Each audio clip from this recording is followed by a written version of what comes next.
Ladies and gentlemen, fantastic to see so many of you here today. We've all been looking forward to this, and it should be great. The motion tonight, as you all know, this House has no confidence in Her Majesty's government.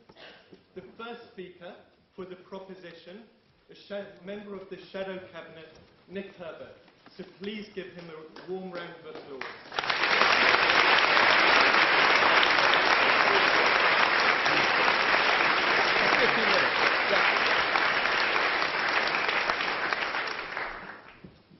Mr. President, is that the correct form of address to you? Ladies and gentlemen, it's a huge pleasure to be back here at Cambridge.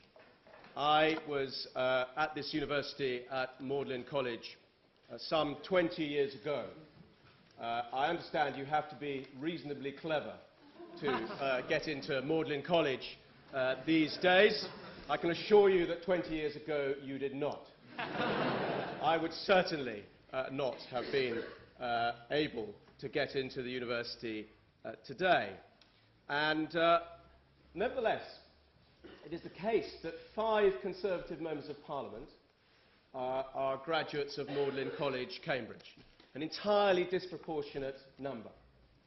And indeed, I think it's more than our graduates of Trinity College, a much bigger, grander college, as we all know. So I think we should all ask ourselves the question of why that is, given that we were easily the thickest members of the university. Perhaps this explains the trajectory of the Conservative Party for the past 10 years. I think there may be a reason, which is that we have a reputation for native cunning.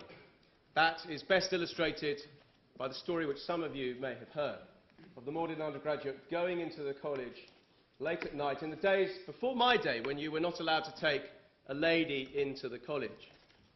And he had a beautiful young lady on his arm, and the university policeman, Proctor, leapt out from behind a bush and said, "Smithers, what on earth are you doing with that woman?" Being a Magdalen undergraduate, quick as a flash, he said, "Oh, I'm so sorry, sir, I don't think you've had the pleasure of meeting my sister." The proctor said, "Don't take me for a fool, man. The woman is a known prostitute." And he said, "Yes, sir, mother's terribly cut up about it."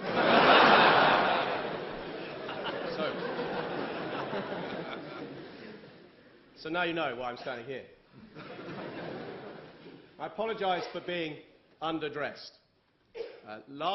About 2 weeks ago, I was debating this very motion, which I believe I helped to lose comprehensively, at what I suppose in parliamentary terms we would call another place, the Oxford Union, with Quentin Davis. And Quentin and I had one reversal. He's getting...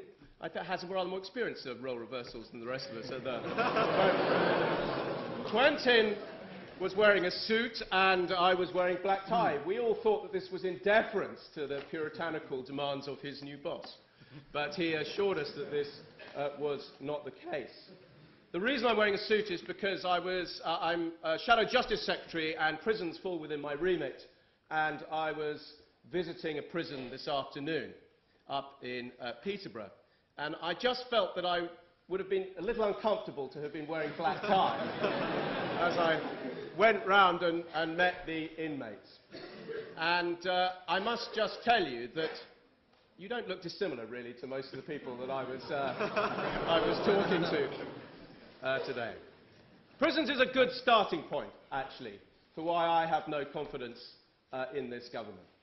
And if I can be specific for a second rather than general, I'd like to tell you the story of what is happening in our prisons, because I think it is a very good index of the terrible incompetence and hypocrisy of the current government. We now have a record prison population in this country, but we also, in spite of ministers receiving warnings for 10 years that the prison population was going to outstrip the amount of places that they supplied, have a situation where the prisons are full to the gunnels. Prisoners are doubling and trebling up in cells. A quarter of the prison population now occupies cells that were designed for one less person, usually just one person. 2 people in a cell sharing the sanitation and open loo in the cell. Under these conditions, rehabilitation is made almost impossible. There aren't enough courses to go around. Prisoners are shunted around between prisoners. As a consequence of that, recidivism rates have soared under this government by 10 percentage points nearly, so that the cycle of reoffending has increased.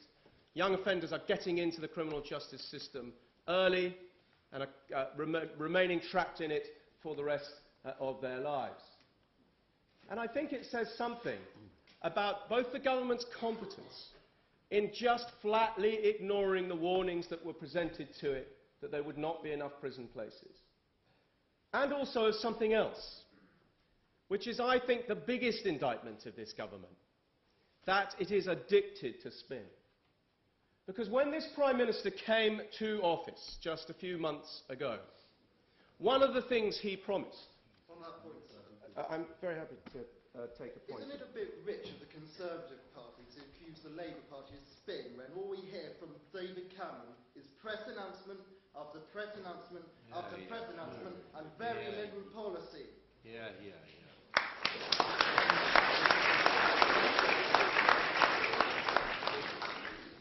Well, I think it's an absolutely feeble point, I'm afraid. We have announced an enormous array of policy announcements in the last few months, as everybody knows, so I only need to mention 2 words, inheritance tax, just to remind you of that. By all means, stand up and disagree with me about what those announcements are, but just to criticise the fact that there are press announcements seems to be a ludicrous argument. What the Prime Minister did was to come into office and say that he was going to put an end to all of this spin. He believed in a new form of politics, politics of openness and transparency, in which he would rebuild a relationship with the voters. Within 2 weeks, he'd given an interview to the Sun newspaper, where he achieved front-page headlines, the dream, no doubt, of any political leader, provided they're the right headlines. And in those headlines, he said that he was going to remove any foreign national who committed a criminal offence in this country. If you don't play by the rules, he said, you should be removed. I'm not prepared to tolerate a situation where people don't do that. And the Sun gave him a huge pat on the back, and they said, well done, Gordon. Within weeks, it was clear that it was simply impossible for the Prime Minister to deliver that promise. He can't, partly because of his own Human Rights Act, which prevents the removal of such foreign national prisoners, as he perfectly well knew at the time. We can't even deport Chindamo, the murderer of Mr. Lawrence, the headmaster, to Italy, let alone to any other country, because of the Free Movement Directive, which... Point.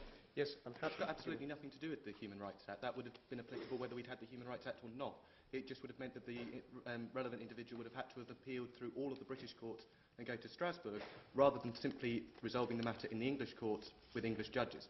All that we're seeing with the Human Rights Act is bringing rights home, rather than forcing people to go abroad to be able to vindicate the rights that are fundamental to their existence. This country signs up as a civilised country to a convention that protects rights. That convention is applicable with or without that legislation. So, in that case, it's got nothing to do with Gordon Brown or this government. It's to do with legislation that was drafted by David Maxwell Fyfe, a Conservative Attorney General.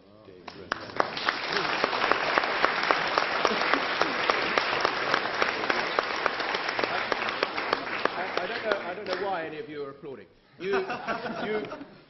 It's always a good idea to wait and just hear somebody finish the point before you interrupt. The point I